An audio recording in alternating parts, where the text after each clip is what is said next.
फिर हम लोग स्टार्ट करते हैं आज का सेशन। और ये रहने वाला है आज का टॉपिक इमर्जेंस ऑफ गांधी, जिसमें कि हम लोग अब यहाँ पे देखेंगे कि किस तरह गांधी जी नेशनल मूवमेंट में अपनी एक अलग भूमिका, अपनी एक अलग पहचान बनाते हैं और ये सब क्या क्या करते हैं, वो सारी चीज़ें आज इस वीडियो में हम लोग देखने वाले हैं।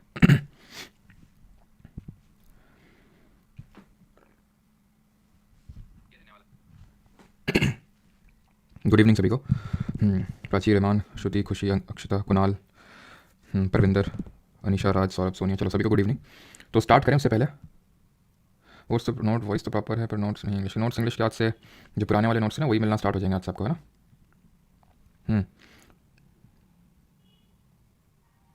तो जी लाइव स्ट्रीम इसी से कर रहे हो क्या? लैग हो रहा है, मतलब लैग हो रहा है, समझा नहीं मैं। सर कल के इंग्लिश में नोट्स नहीं है, आज आपको मिल जाएंगे, ठीक है, मिल जाएंगे आज आपको नोट्स। चलिए मेरा नाम ले लो सर, हरी। अच्छा फिजिक्स नहीं हुई, अच्छा ऐसा है क्या? तो चलिए स्टार्ट करते हैं फिर। और स्टार्ट करने से पहले कुछ आपका टेस्ट हो जाए। जल्दी से बताइए, मित्र मेला कब बना था? ये जो मित्र मेला है, एक सीक्रेट सोसाइटी है, कब बनी थी? पहला क्वेश्चन आपका ये है। दूसरा क्वेश्चन आपके लिए ये है कि आपको ये बताना है कि सूरत स्प्लिट कब हुआ था कांग्रेस में। एंड देन ये जो स्प्लिट है ये किस सेशन में और वो कब हुआ था जहाँ पे जो स्प्लिट है वो फिर से एक तरह से रीयूनियन में कन्वर्ट हो गया था। And one more question and that is कि जो बंगाल पार्टीशन है ये कब अनाउंस किया गया था? When was Bengal partition announced? और ये कब एन्यूल हुआ था, यानी कि बंगाल पार्टीशन को फिर से खत्म कर दिया गया था और रीयूनियन कर दिया गया था बंगाल का। मित्र मेला की अगर बात करें 1899 में सावरकर ब्रदर्स बनाते हैं। देन हमें पता है 1904 में जो अभिनव भारत सोसाइटी वीडी सावरकर बनाते हैं उसके साथ इसको मर्ज कर दिया जाता है।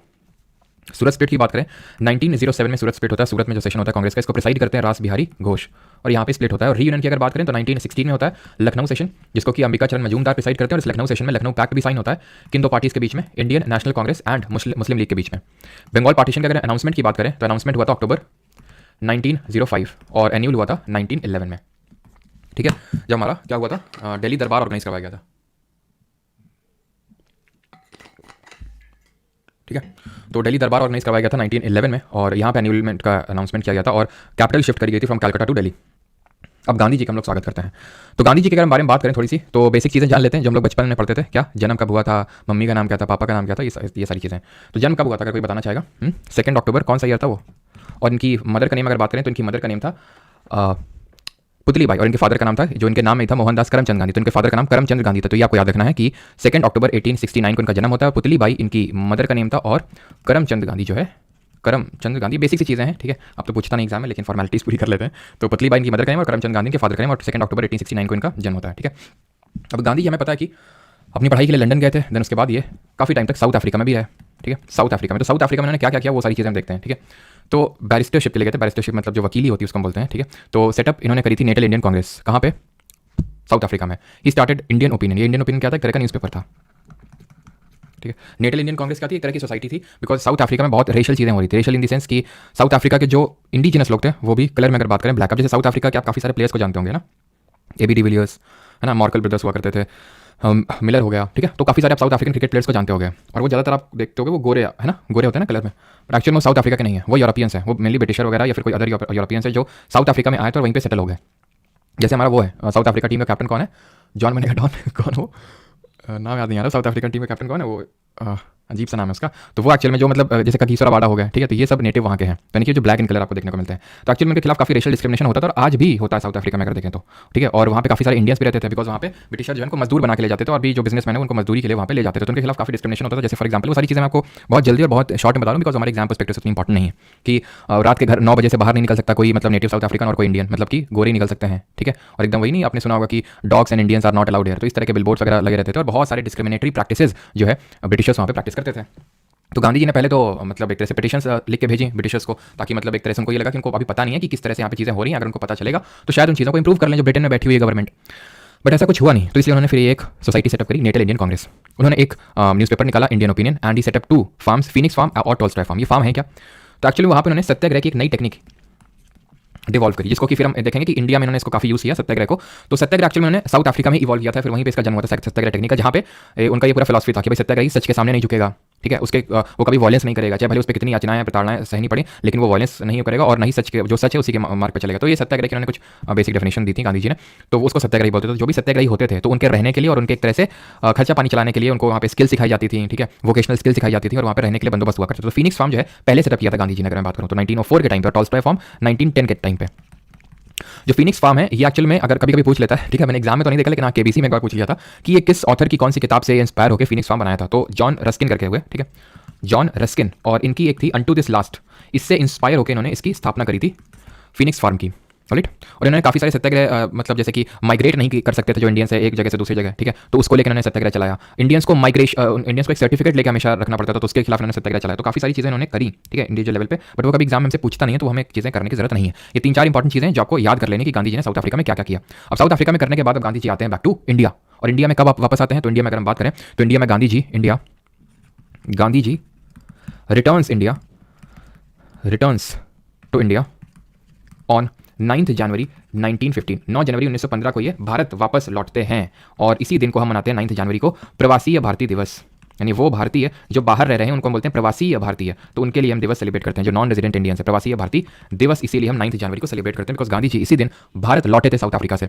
अब जब साउथ अफ्रीका से भारत लौटे तो he didn't wanted to attach himself to any party और टू एनी आइडियोलॉजी। तो इनके जो गुरु थे गोपाल कृष्ण गोखले के पॉलिटिकल गुरु थे, ठीक है, इनके राजनीतिक गुरु थे। अब इन्होंने एडवाइस किया कि देखो बेटा गांधी, पहले तुम क्या करो कि हर जगह घूमो और इंडिया का सब कुछ पहले जानो कि कैसे यहाँ पे ग्राउंड सिचुएशन है, तभी कोई ओपिनियन बनाओ। तो गांधी जी ने उनकी बात मानी और पहले 1 साल सिर्फ भ्रमण किया, समझा कि एक्चुअल में ग्राउंड लेवल पे चीज़ें हैं कैसी। फिर धीरे धीरे या फिर हम बोल सकते हैं बैक टू बैक इन्होंने 3 मूवमेंट किए जो कि सक्सेसफुल रहे, और यहाँ से एक तरह से इनको काफ़ी पुश मिला, या फिर इनकी पर्सनालिटी को पुश मिला, और इनका जो इंटरनेशनल मूवमेंट में काफ़ी एकदम से सडन हम बोल सकते हैं कि आना हुआ। वो 3 मूवमेंट कौन थे वो आपके स्क्रीन पर लिखे हुए हैं, चंपारण, अहमदाबाद और खेड़ा। चंपारण ये क्या था, चंपारण सत्याग्रह था, ये चंपारण सत्याग्रह। इसमें हुआ क्या था, तो इसमें एक्चुअल में एक पर्सन थे जिनका नाम था राजकुमार शुक्ला। उन्होंने गांधी जी को इनवाइट किया कि गांधी जी इधर आओ, तो बोलते आते हैं, तो बोलते कहाँ आना है, तो बोलते कि चंपारण में आइए, जो बिहार में पड़ता है, तो आए, क्यों, फिर उन्होंने पूछा, तो राजकुमार शुक्ला जी ने बताया कि देखिए यहाँ पे 3 कठिया प्रणाली चल रही, 3 कठिया सिस्टम चल रहा है। तो गांधी जी ने बोला कि दिक्कत क्या है इसमें, चलने दो, तो बोलते हैं क्या दिक्कत क्या नहीं है, 3 कठिया सिस्टम के according 3/20th part of land में आपको इंडिगो कल्टिवेट करना है, ये हमें यूरोपियन या फिर ब्रिटिश प्लांटर्स बोल रहे हैं। तो गांधी जी ने बोला तो दिक्कत क्या इसमें, तो बोलते कैसी बात कर रहे हैं, दिक्कत ही दिक्कत है, क्यों, क्योंकि इंडिगो मैंने आपको पहले भी बताया था, अगर आपको याद हो 1859 में, कुछ याद आया आपको, indigo revolt, Nadia district of west Bengal, जहां पे जबरदस्ती इनको फोर्स किया जा रहा था यूरोपियन प्लांटर्स के द्वारा कि आपको करना। फिर नील दर्पण, दीनबंधु मित्रा, सबने देखा था, आनंद मंठ, है ना, सारी चीज़ें आपको रिकॉल हो रही होंगी। तो वैसा ही कुछ सिस्टम था, क्योंकि अब जर्मन सिंथेटिक डाई आ चुकी थी मार्केट में, ठीक है, और वो बहुत सस्ती थी, ये इंडिगो थोड़ी महंगी तो थी, ठीक है। तो ब्रिटिशर जब यहाँ से ले जाते थे बेचने, तो कॉम्पिटिटिव अगर आपको मार्केट में प्राइस रखना है तो प्राइस कम करना पड़ेगा, लेकिन उगाई तो उन लोगों को बहुत ज़्यादा आ रही थी। तो यूरोपियन प्लांटर्स ने बोला कि आप बहुत ज़्यादा मात्रा में इसको उगाओ, लेकिन उसमें भी दिक्कत थी, मैंने आपको समझाया था कि इंडिगो की जो खेती होती है नील की, उसमें बहुत ज़्यादा पानी मांगती है और वो थोड़े से बंजर कर देती है जमीन को, तो इसलिए वो उसका विरोध कर रहे थे कि 3/20, फिर खाएंगे क्या हम लोग अगर 3/20 पार्ट ऑफ लैंड में मतलब इतना सारा वो हम अगर उगाएंगे तो, ठीक है, 3 कठिया सिस्टम ये था। तो गांधी जी ने बोला कि यहाँ प्रॉब्लम तो जेन्युइन है, सीरियस है। तो गांधी जी आए और उन्होंने सारी चीज़ें करी, और ये एक तरह से सक्सेसफुल रहा काफ़ी हद तक, ठीक है, जो चंपारण सत्याग्रह है। बस हमें याद रखना है कब हुआ, 1917 में हुआ, 1917 में। इनवाइट किसने किया, राजकुमार शुक्ला जी ने इनवाइट किया था, किसके अगेंस्ट, 3 कठिया सिस्टम, और इसको हम फर्स्ट सिविल डिसोबीडियंस मूवमेंट भी बोलते हैं, पहला सविनय अवज्ञा आंदोलन भी बोलते हैं। सर ये तो 1930 में हुआ था, अरे हाँ, लेकिन हम बोले पहला वाला था ये, मतलब एक तरह से गांधी जी ने झलक दिखाई थी अपनी सिविल डिसोबीडियंस मूवमेंट की। होता क्या है सिविल डिसोबीडियंस मूवमेंट, जहां पे मास यानी कि बहुत लोग इकट्ठा होते हैं एक कॉमन कॉज के लिए, that is called CDM, civil disobedience movement, या हिंदी में सविनय अवज्ञा आंदोलन। अहमदाबाद में स्ट्राइक पे आता है। अब ये जो अहमदाबाद में स्ट्राइक है 1918 में होती है, 1918 में, ठीक है।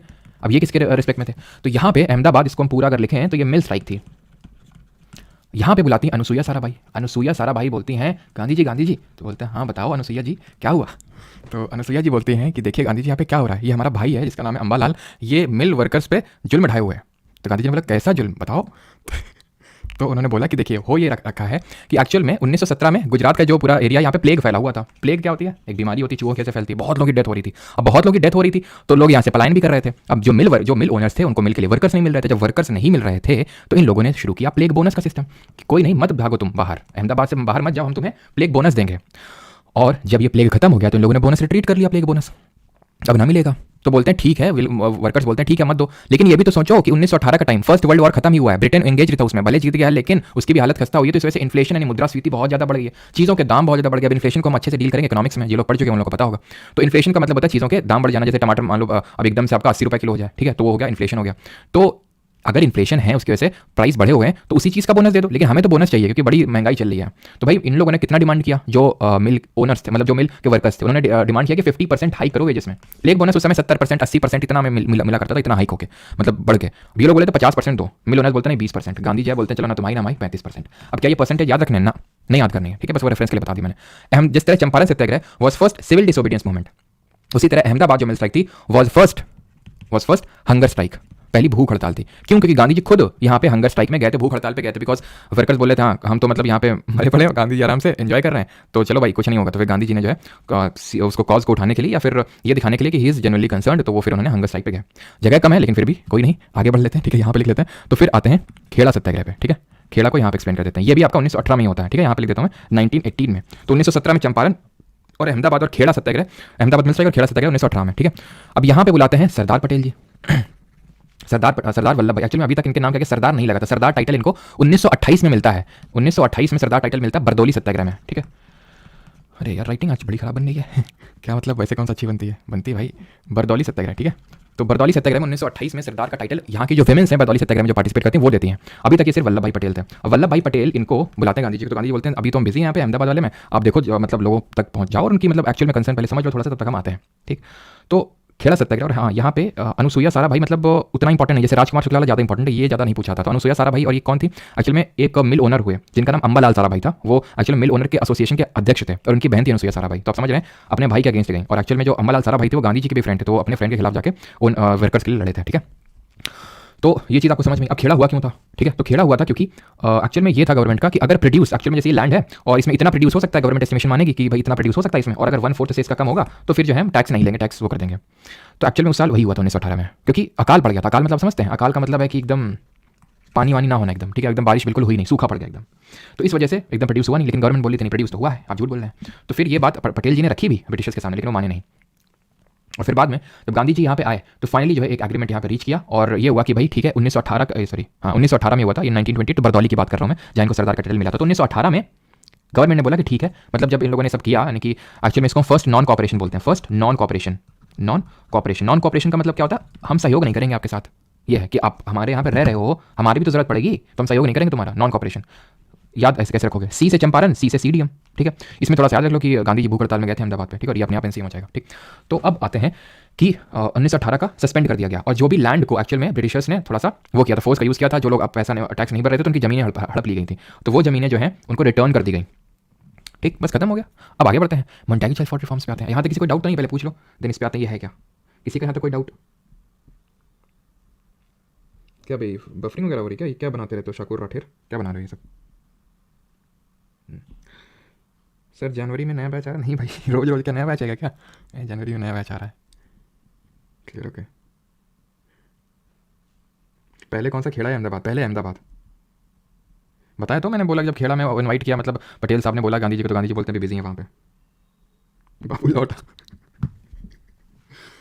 चलो। तो एक्चुअल में गवर्नमेंट ऑफ इंडिया एक्ट एक आया, जैसे कि याद है गवर्नमेंट ऑफ इंडिया एक्ट 1909 में आया था, ऐसे ही 1919 में भी आया, जिसके कुछ प्रोविजंस थे भले, और इसको मोंटेगी चाइल्ड रिफॉर्म्स के नाम से जानते हैं। और आप बता सकते हैं कि जल्दी से बताइए क्यों इसको जानते हैं, फिर मैं आपको बताता हूँ। तो एक्चुअली भले 1919 में आया हो, लेकिन अनाउंसमेंट 1917 में हो गई थी 1917 में ही अनाउंसमेंट हो गई थी, और गांधी जी जैसे लोग चिढ़ गए या फिर गुस्सा हो गए, क्यों? क्योंकि 1914 में जो फर्स्ट वर्ल्ड वॉर शुरू हुआ था, पिछले लेक्चर में बताया था, 1918 में खत्म हुआ था। गांधी जी ने तो एकदम फुल सपोर्ट किया था ब्रिटिशर्स का, उनको ये बोला कि अगर इस समय ब्रिटिशर्स की मजबूरी का या फिर मौके का फायदा नहीं उठाना चाहिए, नहीं तो गुस्सा हो जाएंगे वो। 1914 में उनका ये मानना था, और काफ़ी लोगों ने और भी हमने देखा था कि मॉडरेट्स ने तो पूरा ही समर्पित होकर किया, एक्सट्रीमिस्ट जो थे उनका ये मानना था कि अगर हम इनके साथ अच्छा करेंगे, मौके का फायदा नहीं उठाएंगे, इनका सपोर्ट करेंगे, तो ये हमें रिटर्न में कुछ देंगे। क्या दिया? ये दिया। क्या दिया? ये दिया। अभी आएंगे इस पर भी, ठीक है। तो अब ये जो है धीरे धीरे मैं क्यों बता रहा हूँ, धीरे धीरे इसने मोमेंटम बिल्ड किया, जो हम आज मूवमेंट पढ़ेंगे गांधी जी का पहला major, that was non cooperation movement, असहयोग आंदोलन। तो ये नाम क्यों पड़ा होगा? बिकॉज मोंटेगू जो था वो सेक्रेटरी था, ठीक है, सेक्रेटरी आप समझते हैं, मैं बार बार नहीं बताऊंगा, और ये था वॉइस रॉय उस समय, तो इसी इन दोनों के नाम पे इसका नाम पड़ा। इसमें प्रोविजंस क्या थे? पहला प्रोविजन ये था कि से पहले तो आपको वो समझा देते हैं जो आप पहले से जानते हैं, सेपरेट इलेक्टोरेट मैंने बताया था पिछले उसमें, गवर्नमेंट ऑफ इंडिया एक्ट 1909 में, कि मॉरले मिंटो रिफॉर्म जिसको बोलते हैं, इसमें मिंटो को फादर ऑफ कम्युनलिज्म इसलिए बोलते हैं बिकॉज सेपरेट इलेक्टोरेट लाया था, पृथक निर्वाचन लाया था मुस्लिम्स के लिए, कि मुस्लिम्स को मुस्लिम में वोट कर सकते हैं। उसको इसने एक्सटेंड कर दिया मतलब एक्सटेंडेड, मतलब कि और लोगों को भी दे दिया, जैसे कि एंग्लो इंडियंस को भी दे दिया, ठीक है, क्रिश्चियंस को भी दे दिया, इन सब को भी दे दिया, तो इसने और इसको एक्सटेंड कर दिया, फर्स्ट थिंग। दूसरी चीज़ इसने क्या करी, बहुत इंपॉर्टेंट है, यहाँ पे आपको समझाते हैं। देखिए, आप में से कुछ लोगों ने पॉलिटी पढ़ी होगी, ठीक है, और 7th शेड्यूल उसमें पढ़ा होगा, उसमें आपको पता है कि हमारे सब्जेक्ट्स दिए हुए हैं, यूनियन लिस्ट, स्टेट लिस्ट और कॉन्करेंट लिस्ट, ठीक है। अगर आपने पढ़ा है तो आसानी से समझ जाएंगे, नहीं पढ़ा तो भी समझ जाएंगे, हम किस लिए बैठे हैं, ठीक है। तो यहाँ पे ये होता है कि जो भी सब्जेक्ट्स पे लॉ बनाए जाते थे उन सारे सब्जेक्ट्स को दो कैटेगरी में डिवाइड कर दिया गया। एक तो सेंट्रल सब्जेक्ट यानी कि केंद्र में जिस जो लॉ बना सकता है, और एक जो प्रोविंसेस जिस पे कि प्रांत लॉ बना सकते हैं, कानून बना सकते हैं, तो प्रोविंशियल सब्जेक्ट्स। अब ये जो प्रोविंशियल सब्जेक्ट्स इनको फर्दर दो कैटेगरी में डिवाइड कर दिया गया, रिजर्व्ड एंड ट्रांसफर्ड। बस इसी को बोलते हैं डायरकी। डायरकी मतलब द्वैध शासन। द्वैध शासन मतलब, अब द्वैध कैसे लिखेंगे, द्वैध, ठीक है, द्वैध शासन, शायद मैंने गलत लिखा है द्वैध को, लेकिन कंफर्म करेंगे एक बार। तो रिजर्व और ट्रांसफर्ड, ठीक है, दो कैटेगरी, इसको डायरकी बोलते हैं। मतलब ये है कि एक्चुअल में सेंट्रल सब्जेक्ट में तो इंपॉर्टेंट सब्जेक्ट होंगे, जैसे आज भी सेंट्रल में इंपॉर्टेंट है, डिफेंस हो गया, बैंकिंग हो गया, या आज यूनियन लिस्ट में आते हैं कि नहीं, क्योंकि सेंटर कंट्रोल करना चाहती है। तो उस समय तो और ही ज्यादा कंट्रोल करनी चाहते थे जब इंपीरियलिस्टिक गवर्नमेंट थी, एक विदेशी सरकार थी, तो सेंट्रल में इंपॉर्टेंट रख ली है, और जो प्रोविंशियल में भी इन्होंने इंपॉर्टेंट वाले छांट के रिजर्व वाले में रख लिया है। मतलब ये है कि इसके लिए आंसरेबल नहीं होंगे, मतलब कि अगर कोई इनसे कोई क्वेश्चन नहीं पूछ सकता है कि आपने ये क्यों ऐसा कानून बनाया, फिर ऐसा, आप सिर्फ क्वेश्चनिंग इसी में कर सकते हैं।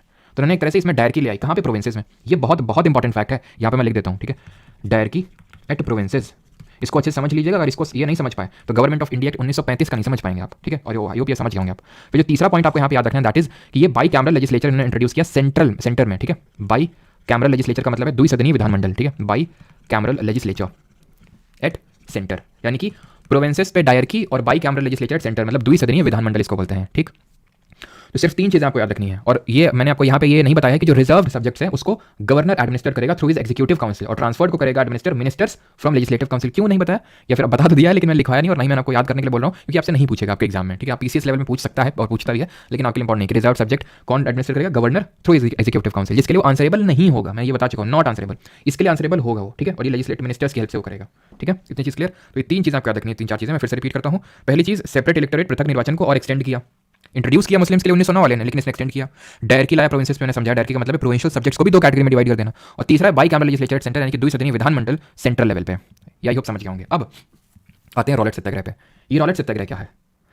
तो रॉलेट सत्याग्रह की अगर बात करें तो बात है कब की? बात है ये 1919 की। याद आपको 1915 में मैंने आपको कोई एक एक्ट बताया था जो लाया गया था मेनली टू सप्रेस द गदराइट्स। गदराइट्स मतलब 1913 में गदर पार्टी बनी थी, लाला हरदयाल, सोहन सिंह भाखना, भाई बरकतुल्लाह, परमानंद, इन सब ने पार्टी बनाई। अब ये पार्टी बनी और इसके रिगार्डिंग एक इंसिडेंट हुआ 1914 कोमगाटा मारो इंसिडेंट देखे थे, और 1915 में ये लाया defence of India act, defence of India regulation act 1915 का, जहां पे इन्होंने एक तरह से सप्रेस करने के लिए, सप्रेस किस तरह से करने के लिए कि भाई अगर आपको कुछ भी गलत करते पाएगा, फिर कुछ भी संदिग्ध में भी पाएगा कि संदिग्ध भी हुए आप, तो आपको तुरंत उठा लिया जाएगा, तुरंत जेल हो जाएगी और आपका कोई ट्रायल वगैरह भी नहीं चलेगा, ये सारी चीजें। अब वो फर्स्ट वर्ल्ड वॉर को ध्यान में रखते हुए लाया गया था, क्योंकि वो नहीं चाहते थे, क्योंकि वो वहां पे बिजी थे अभी लड़ने में, इसलिए वो यहाँ पे पूरी तरह से अभी रोक के रखना चाहते सारी चीज़ों को। तो इसलिए बिकॉज उन्हें पता था कि मौके का फायदा यहाँ पे काफ़ी लोग उठाएंगे।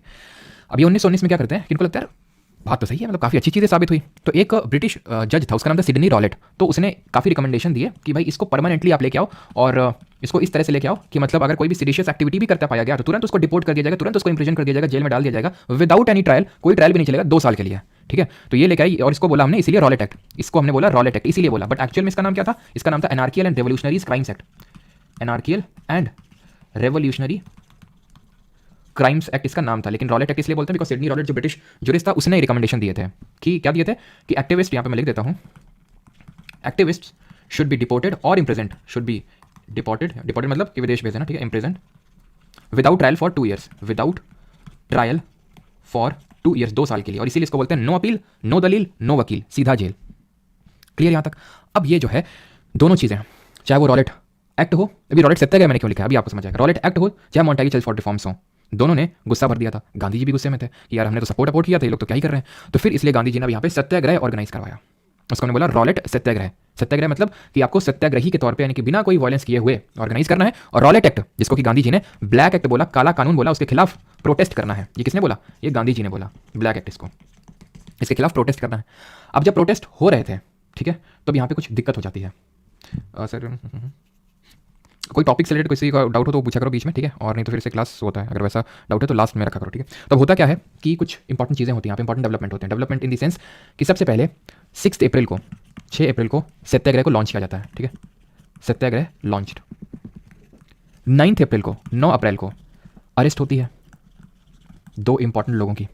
वो 2 लोग कौन थे? 2 लोग थे हमारे सैफुद्दीन किचलू और डॉक्टर सत्यपाल। इन दोनों लोगों की अरेस्ट हो जाती है। क्यों? क्योंकि लोग सत्याग्रह में पार्टिसिपेट कर रहे थे और गवर्नमेंट काफी तेजी में थी, एक्शन के मोड में थी एकदम, तुरंत सबको जेल में डाली। तो इन लोगों का कुछ पता नहीं था इन लोगों को कहां पे ले गई सरकार, और लोग भड़क गए। 13 अप्रैल का दिन आया जो कि बैसाखी वाला दिन था, ठीक है, बैसाखी वाला दिन था। बात है अमृतसर की। अमृतसर में जलियांवाला बाग में, ठीक है, अमृतसर में जलियांवाला बाग पड़ता है और यहाँ पे लोग इकट्ठा हुए हैं दो कारणों की वजह से। एक तो बैसाखी का दिन था, दूसरा इन लोगों की अरेस्ट का प्रोटेस्ट करने के लिए ये लोग इकट्ठा हुए थे। ये माना जाता है उसी सुबह लोगों की भीड़ ने एक ब्रिटिश महिला को पीट पीट के मार डाला था, ठीक है, पीटा था काफ़ी रोड पे ही, ठीक है। इससे गुस्सा था जो ब्रिटिश ब्रिगेडियर जनरल था वो, और ना सिर्फ उस मतलब पिटाई से और ये पूरा जो हो रहा था, ये लोग इकट्ठा हुए थे, इसलिए उसने निहत्थे लोगों पे गोली चलाने के आदेश दिए। पहले तो उसने एकमात्र एग्जिट जो था जलियांवाला बाग में उसको तो बंद करवाया, जो एकमात्र एग्जिट था, और लोगों पे वो चलाई। कुआं भी था यहाँ पे पार्क में, ठीक है, इस बाग में बहुत लोग कुएं में गिरे और उनकी वहाँ पे जान चली गई, बिकॉज वहाँ से अवशेष मिले काफ़ी सारे, क्योंकि लोगों ने वहाँ पे मतलब कूद के जान दी थी या फिर बचने के सेंस में वहाँ पे उन लोगों ने छलांग लगाई, लेकिन उनकी डेथ हो गई। ये इंसिडेंट होता है 13 अप्रैल को। इसके लिए कौन रिस्पॉन्सिबल है? तो इसके लिए रिस्पॉन्सिबल है माइकल ओ डायर, नहीं रेगिनाल्ड डायर है। ये कौन था रेगिनाल्ड डायर? रेगिनाल्ड डायर था आपका ब्रिगेडियर जनरल, जिसने कि एक्चुअल में ये आदेश दिए थे, ना कि माइकल डायर ने दिए थे। लेकिन माइकल ओ डायर हम क्यों पढ़ते हैं? वो हम आफ्टर मैथ में पढ़ते हैं। आफ्टर मैथ मतलब इसके बाद हुआ क्या? तो इसके बाद सबसे पहली चीज़ तो ये है, मतलब एकदम तुरंत ही नहीं, उधम सिंह ने, पहले तो ये ध्यान रखिए कि उधम सिंह ने डायर की हत्या करी, लेकिन उधम सिंह ने जिस डायर की हत्या करी उसका नाम था माइकल ओ डायर, ठीक है, माइकल ओ डायर। वो अलग है, ये अलग है, हाँ, बट डायर उनकी जाति सेम है। तो इसको क्यों मारा, उसको क्यों नहीं मारा? बिकॉज इसने सपोर्ट किया था, ये भी उस टाइम पे वहीं पे था, इसने सपोर्ट किया कि हाँ सही किया है रेगिनाल्ड डायर ने, ठीक है। तो इसलिए उधम सिंह जो है राम मोहम्मद सिंह आज़ाद नाम रख के इसको लंदन में मारे थे, जिसमें कि हमारी मूवी भी बनी है ना, विकी कौशल ने उसमें लीड रोल प्ले किया है। राम मोहम्मद सिंह आज़ाद ये नाम रख के गए थे। अब आफ्टर मैथ हम पढ़ते हैं, ये तो एक हो गया आफ्टर मैथ जो कि 1920s के टाइम पे उन्होंने मारा था जाके, लेकिन आफ्टर मैथ में जो इमीडिएट क्या हुआ था, तो इमीडिएटली ये हुआ था कि रविंद्रनाथ टैगोर जी ने, Tagore returned his knighthood. Returned his knighthood, knighthood क्या होता है? तो नाइटहुड एक तरह से सर की उपाधि दी जाती है ब्रिटिशर्स के द्वारा, जो उनको लगता है कि किसी कंट्री के लिए बहुत अच्छा काम कर रहा है तो उसको नाइटहुड की उपाधि देते हैं ब्रिटिशर, और वो जिसको नाइटहुड की उपाधि मिलती है वो अपने नाम क्या सर लगा सकता है। तो टैगोर जी ने वो रिटर्न कर दिया। और गांधी जी जब साउथ अफ्रीका में थे तो बोर वॉर्स हुए थे वहाँ पे, ये बोर वॉर्स के टाइम पे इनको केसरे हिंद की उपाधि मिली थी, वो लौटा दी इन्होंने। Gandhi ji return his title of या फिर अवार्ड ऑफ केसरे हिंद, ठीक है, केसरे हिंद। ये दो चीज़ें हमें बस याद रखनी है, फिर तीन चीज़ें हैं, तो ये दो चीज़ें और तीसरी वो चीज़ कि उधम सिंह ने माइकल ओ डायर को मारा, बट एक्चुअली में रिस्पॉन्सिबल कौन था? Brigadier general Reginald Dyer. अब आफ्टर मैथ में एक चीज़ और इंपॉर्टेंट है कि इसके खिलाफ या फिर इसके एक्शंस के लिए एक कमिटी का गठन किया ब्रिटिश सरकार ने, बिकॉज इंडियंस ने काफ़ी प्रोटेस्ट किया। हंटर कमिटी या फिर हंटर कमीशन बनता है, और हंटर कमीशन ने इसके एक्शंस को, डायर के एक्शंस को कंडोन किया, उसकी निंदा करी, लेकिन सिर्फ निंदा ही करी, and did not impose any penal और disciplinary action, did not impose any penal action, मतलब कोई ऐसा सजा वगैरह कुछ नहीं दिलाई। बस हंटर कमीशन, ये ध्यान रखना है आपके एग्जाम पर्सपेक्टिव से कि हंटर कमीशन इसके डायर के एक्शन के लिए या फिर जलियांवाला बाग मैसेकर के लिए बनी थी हंटर कमीशन या फिर हंटर कमेटी। इसमें 3 इंडियंस भी थे। कांग्रेस ने अपनी अलग से कमेटी बनाई थी इसको देखने के लिए, और भले इन लोगों ने कमेटी बनाई थी ब्रिटिश ने हंटर कमेटी, लेकिन ये पहले ही एक इंडेमनिटी एक्ट पास कर चुके थे, जिसको व्हाइट वॉशिंग बिल के नाम से जानते हैं, और इस एक्ट के थ्रू इन लोगों ने पहले ही पास करके अपने इसलिए पास किया था ताकि अपने ऐसे रेबेलियस इन आर्मी जनरल्स को प्रोटेक्ट किया जा सके जो कोई भी ऐसा एक्शन ले लेते हैं। भले वो ऊपर ऊपर दिखावा कर रहे थे बस कि हाँ वो गलत किया और ये किया, उसके खिलाफ ना तो कुछ एक्शन लिया। यहाँ तक कि काफ़ी सारे एलिट्स ने जो बैठे हुए ब्रिटिशर्स में, उन्होंने मॉर्निंग पोस्ट नाम का एक जो है यहाँ पे फंड कलेक्शन चालू किया मॉर्निंग पोस्ट के नाम से, और पैसा रेज किया डायर के लिए, ठीक है, मॉर्निंग पोस्ट पैसा रेस किया डायर के लिए कि डायर को, मतलब डायर तो बहुत अच्छा, उसने बहुत अच्छा एक्शन किया, उसके प्रिजर्वेंस के लिए मॉर्निंग पोस्ट ने ये रेस किया। और इसमें एक बहुत ही फेमस, आपने रुडयार्ड किपलिंग का नाम सुना होगा, जो लोग ICSE बोर्ड से पढ़े होंगे, ठीक है, उन्हें तो पता ही होगा, रुडयार्ड किपलिंग है ना, इसने भी पैसे उसमें फंड किए थे डायर को बचाने के लिए। कायदे से तो इन सब की किताबें एकदम जो होती हैं सब बंद हो जानी चाहिए, अगर इनका कोई चैप्टर वगैरह, इनका कुछ पोएम वगैरह भी होती है, स्टोरी वगैरह भी होती है, तो सब बंद हो जानी चाहिए, है ना, कायदे से। तो खैर ये सारी चीज़ें आपके लिए उतनी ज़्यादा इंपॉर्टेंट नहीं है, बस देख लीजिए सुन लीजिए, बट हंटर कमीशन मत भूलिएगा आप, ठीक है। यहाँ तक कि चलो मैं बाद बताऊँगा, एक अरूर सिंह करके हुए सन, एक वो थे, मतलब क्या बोलते हैं उसको, क्लर्जी को हिंदी में क्या बोलते हैं, क्लर्जी को, तो क्लर्जी था कहाँ पे, गुरुद्वारे में, पता है, इसने डायर को मतलब एक उपाधि दे डाली, मतलब उसने सिख घोषित कर दिया डायर को। तो यहाँ से हमें ये समझ में आता है कि जो गुरुद्वारा है वहाँ पे करप्शन बढ़ रहा था, और वो अभी हम आगे देखेंगे कि किस तरह से करप्शन को हटाने के लिए अलग से मूवमेंट चलता है गुरुद्वारास में। यहाँ तक किसी को कोई डाउट तो नहीं है, देन हम आगे बढ़ते हैं खिलाफत आंदोलन में।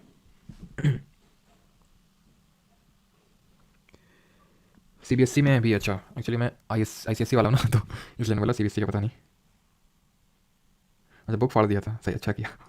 इंडेमनिटी एक्ट क्या है? इंडेमनिटी एक्ट बहुत ज़्यादा आपको रटने की जरूरत नहीं है, इसे मैंने लिखा भी नहीं, बस मैंने समझा दिया। इंडेमनिटी एक्ट एक्चुअल में होता ही है कि अगर कुछ भी एक्शंस किए हैं ब्रिटिश के आर्मी वालों ने, तो उनको प्रिजर्व करने के लिए, उनके संरक्षण के लिए कुछ ऐसे क्लॉज रखे गए उसमें, ताकि उनको सजा ना हो, वो क्योंकि उनकी बहुत सारी कॉलोनीज थी, तो उनके प्रिजर्वेंस के लिए। टाइमिंग PYQ पार्ट 3 का मॉर्निंग में रहेगा, मॉर्निंग में अपलोड होगा, बिकॉज शाम को तो ये होता है, मैंने बताया भी था वहाँ पे। एलीट्स क्या होता है? एलीट का मतलब होता है जो अपर क्लास होता है, मतलब जो अमीर लोग होते हैं, ठीक है, जो सोसाइटी में ऊपर होते हैं। चलिए भाई, तो आगे बढ़ते हैं, खिलाफत आंदोलन पे आते हैं। अभी खिलाफत आंदोलन क्या है? तो 1918 में, 1918 में क्या हुआ था? वर्ल्ड वॉर 1 खत्म हुआ था, और मैंने आपको कल बताया था, हो सकता है आपने गौर फरमाया ना हो, और फरमाने की जरूरत भी नहीं ज़्यादा।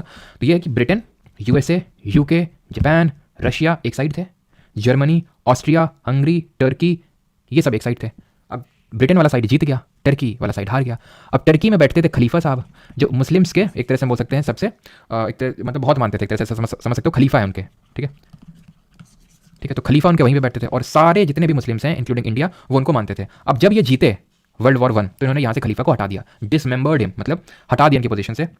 और इस बात को लेके सारे Muslims across the world including India खफा थे, गुस्सा नहीं थे, खफा थे, क्योंकि हम यहाँ पे खिलाफत आंदोलन, ठीक है। तो खिलाफत आंदोलन का अगर हम देखें तो ये एक्चुअल में स्टार्ट होता है इंडिया में, और इसको स्टार्ट करने के लिए सबसे पहले तो एक खिलाफत कमेटी बनाई जाती है, खिलाफत कमेटी बनाई जाती है। तो आप यहाँ पे रीजन समझिए कि खिलाफत आंदोलन स्टार्ट होने का रीजन इंडिया से कुछ लेना देना नहीं है, उसका लेना देना टर्की से, जो कि अब तुर्की हो चुका है, ठीक, कि वहां पे बैठे खलीफा को हटा दिया गया था। खिलाफत कमेटी बनाते हैं अली ब्रदर्स बोले तो मौलाना अली और शौकत अली, दो भाई थे, मौलाना अली और शौकत अली, ठीक है। ये इस कमेटी के को बनाते हैं, बट एक्चुअल में और भी लोग होते हैं, जैसे हसरत मोहानी, मौलाना आज़ाद, देश के पहले एजुकेशन मिनिस्टर, अजमल खान, ये सब लोग भी इस कमेटी में रहते हैं। अब एक कॉन्फ्रेंस होती है, ऑल इंडिया खिलाफत कॉन्फ्रेंस उसको बोलते हैं, ठीक है, ऑल इंडिया खिलाफत कॉन्फ्रेंस। ये होती है कॉन्फ्रेंस दिल्ली में समथिंग नवंबर में, ठीक है, नवंबर 1919 में ये होती है दिल्ली में ऑर्गेनाइज। और इसके हेड जो थे खिलाफत कमेटी के वो थे गांधी जी। गांधी जी को इसमें अपॉर्चुनिटी दिखी, कैसी अपॉर्चुनिटी कि भाई ये मुस्लिम्स का कॉज है, जलियांवाला बाग मैसेकर तो अभी हाल ही में हुआ है, लोग भड़के हुए भी हैं, गुस्सा भी है, तो क्यों ना हिंदू और मुस्लिम की यूनिटी को जेल करके एक मूवमेंट को लॉन्च किया जाए। क्योंकि इस कॉन्फ्रेंस में मतलब जो ये खिलाफत कमेटी के मेंबर्स उन्होंने बोला कि हम नॉन कोऑपरेट करेंगे गवर्नमेंट के साथ जब तक कि ये जो टर्की में उन्होंने काम किया है उसको फिर से रिवाइव नहीं करते हैं, खलीफा को फिर से वहाँ पे थ्रोन पे नहीं बैठाते हैं, तो कोऑपरेट नहीं करेंगे, सहयोग नहीं करेंगे, उन्होंने ये बोला। तो गांधी जी ने बोला कि क्यों ना नॉन कोऑपरेशन मूवमेंट को कांग्रेस को भी एक्सेप्ट कर लेना चाहिए और कांग्रेस को भी इसमें साथ आना चाहिए। बट कांग्रेस ने इनिशियली इसका अपोज किया, बाल गंगाधर तिलक ने भी अपोज किया, गांधी जी ने काफी मनाने की कोशिश करी लेकिन माने नहीं। अगस्त 1920 में डेथ हो जाती है बाल गंगाधर तिलक की, ठीक है। और 1920 में सेशन होता है कैलकाटा में कांग्रेस का, कैलकाटा सेशन ऑफ कांग्रेस में कांग्रेस एक्सेप्ट कर लेती है। ये एक स्पेशल सेशन हुआ था जिसमें कि कांग्रेस ने अप्रूव कर दिया नॉन कॉपरेशन को। फिर एक 1920 में ही दिसंबर के टाइम पे सेशन होता है नागपुर में, ये वो एक स्पेशल सेशन था कलकत्ता में। ये नागपुर सेशन में अब पूरी तरह से एंडोर्स कर दिया, हाँ कि हम पूरी तरह से इसको सपोर्ट करेंगे। और ये नागपुर का सेशन इसलिए भी इंपॉर्टेंट है बिकॉज यहाँ पे एक और चीज़ हुई थी, और वो है कि कांग्रेस वर्किंग कमेटी का गठन हुआ था, ठीक है। Congress working committee was formed, जो कि 15 मेंबर्स की एक कमेटी थी, और अब से जो भी होगा कांग्रेस के जो भी काम है वो यही कमेटी लीड किया करेगी, ठीक है। Congress working committee was formed to lead the, एक तरह से जो भी अब काम होंगे उनको लीड करने के लिए वो इसका गठन किया गया। फिर अगर हम बात करें अब यहाँ पे कांग्रेस ने खुद को एक्स्ट्रा कॉन्स्टिट्यूशनल मास स्ट्रगल, उसने अपना टारगेट डिक्लेयर कर दिया, एक्स्ट्रा कॉन्स्टिट्यूशनल मास स्ट्रगल, यानी कि बहुत ही लेजिटिमेट तरीके से हम लोग सारी चीज़ें करेंगे। कांग्रेस ने बोला कि हम कॉन्स्टिट्यूशनल नहीं एक्स्ट्रा कॉन्स्टिट्यूशनल वो मास स्ट्रगल करेंगे 1920 में, यानी कि बहुत ही लेजिटिमेट तरीके से करेंगे अब सारी चीज़ें, ये बोला। और यहाँ पे इस पॉइंट में काफ़ी लोगों ने रिजाइन कर दिया कांग्रेस से, जैसे कि मोहम्मद अली जिन्ना। एक्चुअली मोहम्मद अली जिन्ना ने काउंसिल से भी रिजाइन कर दिया था। जब ये रॉलेट एक्ट आया था ना, तब जिन्ना जी ने मदन मोहन मालवीय जी ने इन्होंने रिजाइन, जिन्ना ने मदन मोहन मालवीय जी ने इन्होंने रिजाइन कर दिया था, ठीक है। तो अगर जिन्ना की बात करें, ये एम ए जिन्ना मतलब मोहम्मद अली जिन्ना, इसने रिजाइन किया, एनी बेसेंट ने रिजाइन किया कांग्रेस से, ठीक है। बिपिन चंद्र पाल ने एक्टिव पॉलिटिक्स से पूरी तरह से थोड़ा ले रहे भी रहे थे, पूरी तरह से संन्यास ले लिया। और यहाँ पे एक पार्टी भी बनती है, इंडियन नेशनल लिबरेशन फेडरेशन, यहाँ पे मैं लिख देता हूँ, ठीक है, इंडियन नेशनल लिबरेशन फेडरेशन।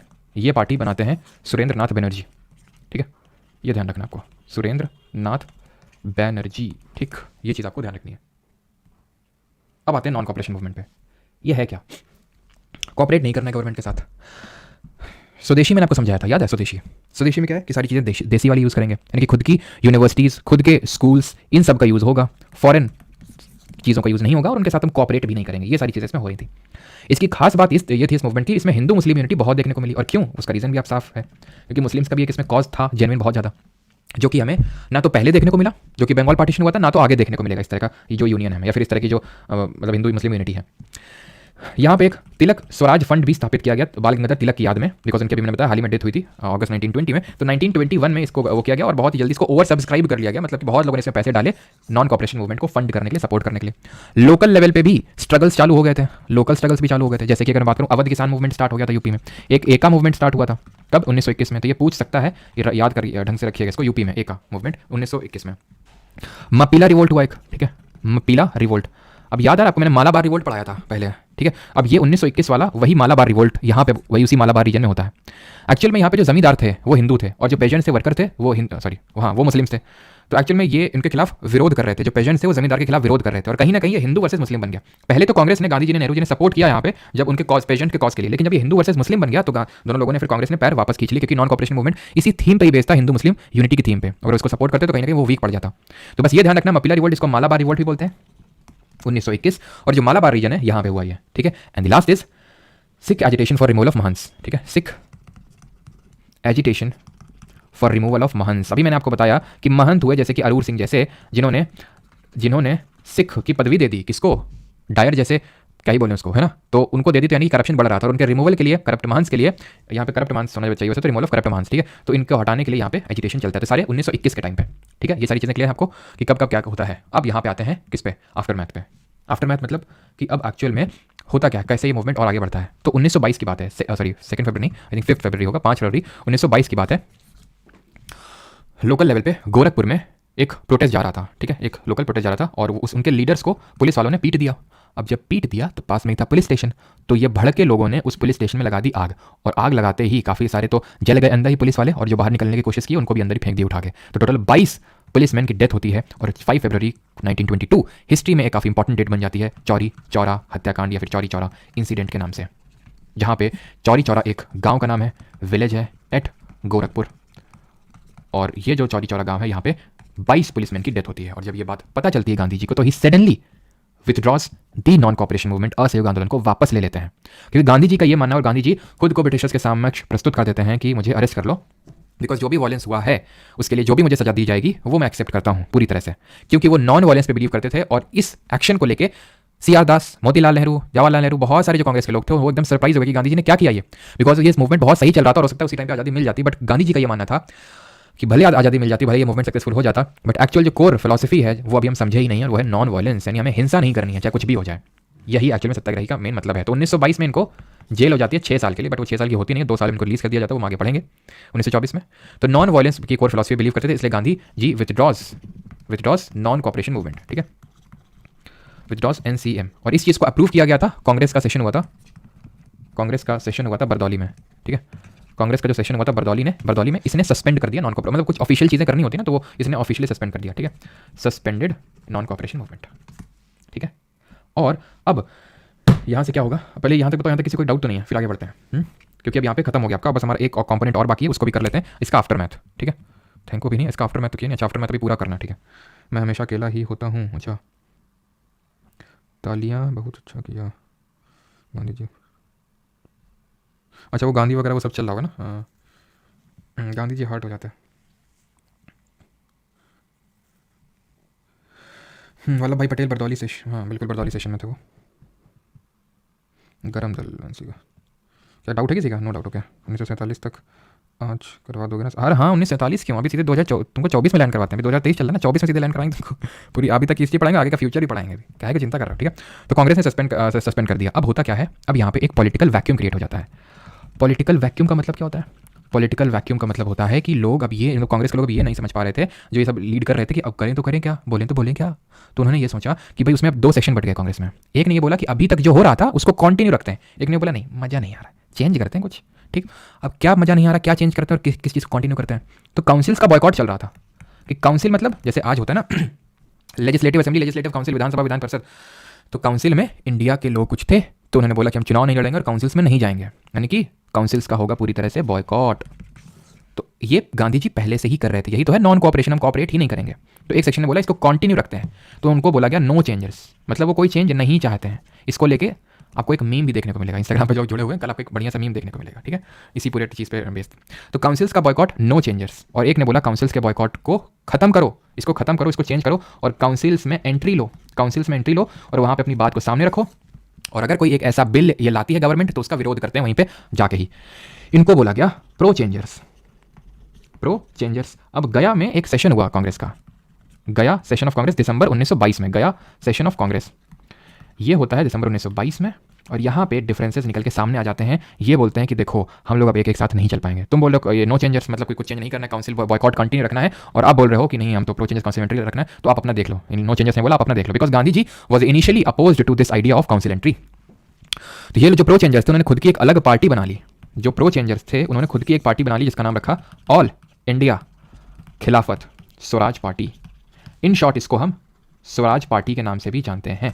इसको किसने बनाया? CR दास, जो इस पर्टिकुलर पार्टी के पहले प्रेसिडेंट थे, और मोतीलाल नेहरू जो इस पार्टी के सेक्रेटरी थे पहले, मोतीलाल नेहरू।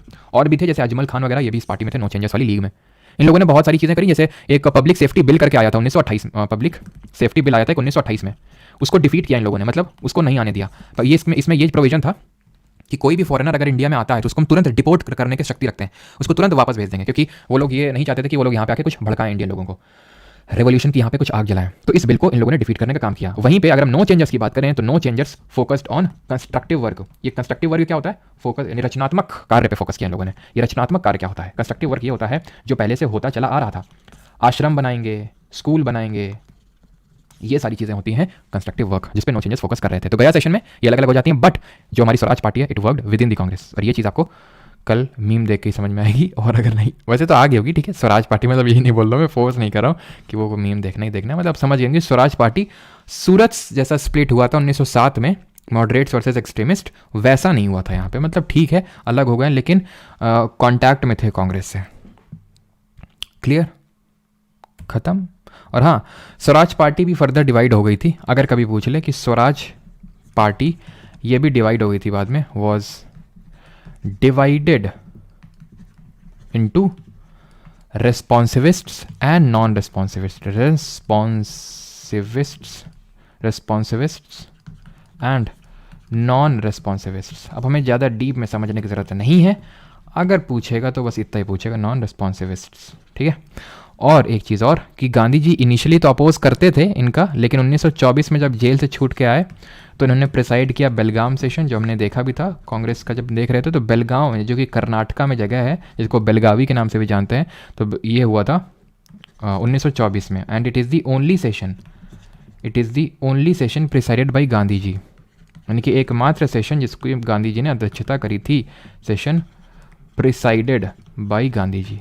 और इसलिए ये काफ़ी इंपॉर्टेंट हो जाता है। और यहाँ पे गांधी जी ने स्वराज पार्टी ने जो है ऑल इंडिया खिलाफत स्वराज पार्टी, उसको एक्सेप्ट कर लिया कि हाँ it will work within the Congress, ये कांग्रेस में रह के ही काम करेगी, कोई अलग से पार्टी नहीं है।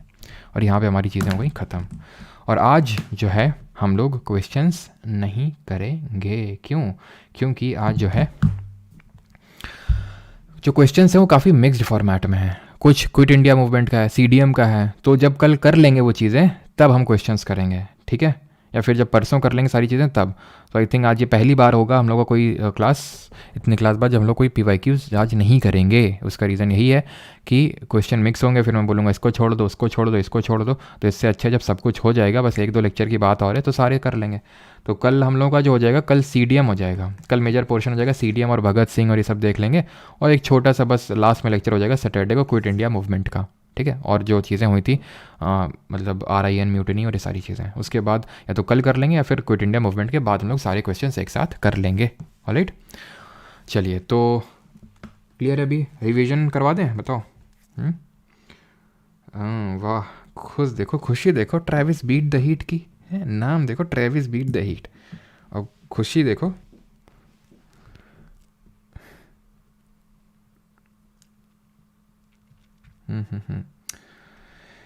ATS बिल का भाई। हाँ चलो तो रिवीजन करवा दें, बताओ। चलो रिवीजन करवाते हैं, ठीक है। अच्छा एक बार पहले भी याद है तुम लोग को सब है। चलो तो आते हैं रिवीजन पे। तो क्या क्या हम लोगों ने पढ़ा, जल्दी से रिवाइज करते हैं। तो 2 अक्टूबर 1869 को जन्म होता है एक बहुत महान इंसान का, और वो है महात्मा गांधी जी। पुतली बाई इनकी मम्मी का नाम, करमचंद गांधी इनके फादर का नाम।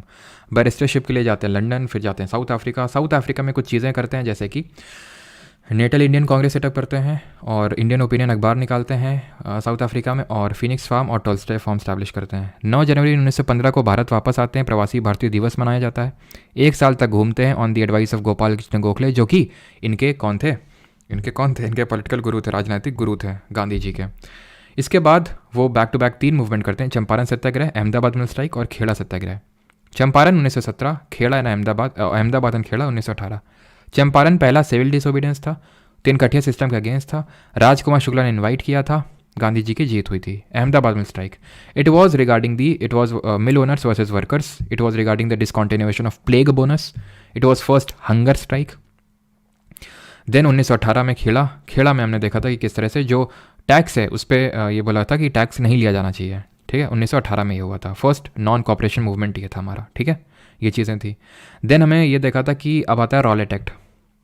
रॉलेट एक्ट से पहले हमने पढ़ना था मॉन्टेग्यू चेल्मस्फोर्ड रिफॉर्म्स यानी government of India act 1919। Dyarchy at provinces यानी कि द्वैध शासन आता है प्रोविंसेस में, प्रांतों में।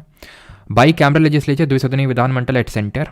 और सेपरेट इलेक्टोरेट यानी पृथक निर्वाचन को एक्सटेंड किया गया, आगे बढ़ाया गया। गवर्नमेंट ऑफ इंडिया एक्ट को मॉन्टेग्यू चेल्मस्फोर्ड रिफॉर्म्स के नाम से जानते हैं। 1909 वाले को हम मॉर्ले मिंटो रिफॉर्म के नाम से जानते हैं। देन आता है 1919 में रॉलेट एक्ट। एक्चुअल में इसका नाम है एनार्कियल एंड रेवोल्यूशनरीज क्राइम्स एक्ट। ये एक एक्सटेंशन है defence of India regulation act 1915 का। इसको ब्लैक एक्ट बोला गांधी जी ने। इसमें यह था कि एक्टिविस्ट विल बी डिपोर्टेड और imprisoned without any trial for 2 years। No appeal, no दलील, नो वकील, सीधा जेल। जिन्ना और मदन मोहन मालवीय जी ने रिजाइन कर दिया। रॉलेट सत्याग्रह लॉन्च होता है 6 अप्रैल को। सत्याग्रह लॉन्च होता है, 9 अप्रैल को अरेस्ट हो जाती है सैफुद्दीन किचलू और डॉक्टर सत्यपाल की। और अरेस्ट के बाद 13 अप्रैल का दिन आता है, बैसाखी का दिन, जहाँ पे जलियांवाला बाग हत्याकांड होती है, जहाँ पे रेगनाल्ड डायर जिसके लिए रिस्पॉन्सिबल माना जाता है। बट उधम सिंह, जो राम मोहम्मद सिंह आज़ाद का नाम रख के जाते हैं, वो मारते किसको? माइकल ओ डायर को मारते हैं, जिसने कि इनके एक्शंस को अच्छा बताया था। टैगोर जी ने अपना नाइटहुड की उपाधि वापस कर दी, गांधी जी ने अपनी केसरे हिंद की उपाधि वापस कर दी। हंटर कमीशन बनता है बाय द ब्रिटिश गवर्नमेंट। उसने कंडोन तो किया, ठीक है, एक्शंस को, लेकिन कुछ पीनल एक्शन नहीं लगाया। देन आता है खिलाफत कमेटी बनती है, खिलाफत आंदोलन आता है। 1919 की बात है, ठीक है, 1918 की बात है। 1918 के बाद खिलाफत जो खलीफा होता था टर्की का, उसको डिसमेंबर कर दिया गया था और इसको लेके मुस्लिम्स खफा थे। खिलाफत कमेटी बनती है, ऑल इंडिया खिलाफत कमेटी। मौलाना अली और शौकत अली ब्रदर्स के द्वारा, और हजरत मोहानी, मौलाना आज़ाद और अजमल खान भी थे। ऑल इंडिया खिलाफत कमेटी होती है दिल्ली में ऑर्गेनाइज नवंबर 1919 में। और उसके बाद लॉन्च होता है एक तरह से कि हाँ भाई, हम नॉन कॉपरेट नहीं करेंगे ब्रिटिश गवर्नमेंट के साथ जब तक हमारे जो रॉन्ग्स हैं उनको फिर से नहीं लाया जाता, नहीं हमारे खलीफा को फिर से नहीं लाया जाता है तब तक। गांधी जी मौके का फ़ायदा उठाना चाहते थे कि भाई यहाँ पे मुस्लिम्स का कॉज है और अभी ये भी हुआ जलियांवाला बाग, तो क्यों ना हिंदू मुस्लिम यूनिटी करके एक मूवमेंट लॉन्च कर दिया जाए। तो नॉन कॉपरेशन मूवमेंट असहयोग आंदोलन लॉन्च होता है 1920 को। खिलाफत आंदोलन 1919, नॉन कॉपरेशन मूवमेंट 1920। क्यों? क्योंकि कलकत्ता सेशन 1920 में इसको अप्रूव किया गया और पूरी तरह से एंडोर्स किया गया नागपुर के सेशन में, जहाँ पे कांग्रेस वर्किंग कमेटी भी बनती है 15 मेंबर की और एक्स्ट्रा कॉन्स्टिट्यूशनल मास स्ट्रगल का टारगेट रखती है। कौन? कांग्रेस। जिन्ना, एनी बेसेंट, विपिन चंद्र पाल, सब रिजाइन कर देते हैं और इंडियन नेशनल लिबरेशन फेडरेशन बनाते हैं Surendra Nath Banerjee.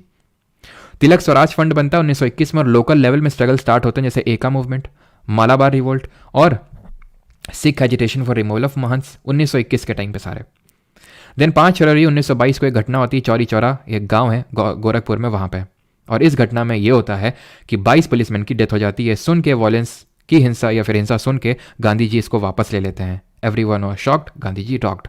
Congress working committee met at Bardoli and suspended the non cooperation movement और फिर से अपने कंस्ट्रक्टिव वर्क पे ये लग गए। बट एक सेक्शन एक ऐसा ये एमर्ज हुआ जिसने बोला कि कंस्ट्रक्टिव वर्क वगैरह से कुछ नहीं, अब काउंसिल में एंट्री करने का वक्त आ गया है। इधर एंड और मेंड काउंसिल, यानी कि या तो खत्म कर दो काउंसिल को वहां पे जाके, या तो वहां पे कुछ चेंजेस लेके आओ, तो एंट्री मारो। उनको बोला गया प्रो चेंजर्स और उन्होंने ऑल इंडिया खिलाफत स्वराज पार्टी बनाई, in short Swaraj party. CR Das and Motilal Nehru ने। CR दास प्रेसिडेंट थे और मोतीलाल नेहरू उसके सेक्रेटरी थे। और 1924 में गांधी जी बेलगांव सेशन हेल्ड करते हैं, जो कि ओनली सेशन था जो गांधी जी ने जिसको प्रिसाइड किया। खत्म कहानी, ठीक। चलिए भाई, तो आई होप रिवीजन भी हो गया अभी।